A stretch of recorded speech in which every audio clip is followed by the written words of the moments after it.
दोस्तों, क्या चीन भारत से डायरेक्ट लड़ाई कर सकता है, वॉर फुल फ्लेज वॉर में आ सकता है?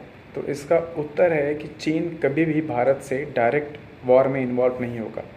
उसके पीछे का रीज़न आप समझने की कोशिश कीजिए, क्योंकि चाइना एक ऐसी कंट्री है जो हमेशा से वार को कम करने का पक्षधर रहा है। भले ही बैकग्राउंड में बहुत ही चालाक देश हो, लेकिन अगर आप देखेंगे चीन का ताइवान से जो इशू चल रहा है, चीन का जापान से चल रहा है, चीन का मल्टीपल कंट्रीज़ के साथ, इसमें इंडिया के साथ चल रहा है। इज़राइल भी उससे खुश नहीं है, ऑस्ट्रेलिया भी उससे खुश नहीं है, अमेरिका भी उससे खुश नहीं है।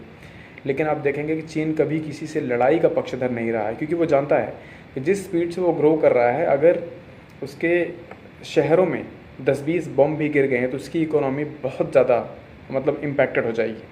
आप देखेंगे कि ताइवान से उसका जितना लफड़ा चल रहा है, वो ताइवान में जाके उसके सीमा के आसपास जो लिमिट है वहाँ पे जहाज़ें उड़ाता है, वहाँ पे टैंक खड़ी कर देगा, वहाँ पे टेस्टिंग करता है, वहाँ पे युद्ध का अभ्यास करता है। लेकिन कभी भी वो India, Taiwan, America, Australia, Japan, इन कंट्रीज़ के साथ कभी भी फेस टू फेस कोलाइड करने का प्रयत्न नहीं करता है।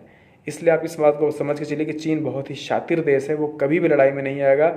जब भी वो लड़ाई की बातें होती हैं, छोटी मोटी झड़प हो सकती है, लेकिन फुल स्केल वॉर में चाइना कभी इन्वॉल्व नहीं होगा।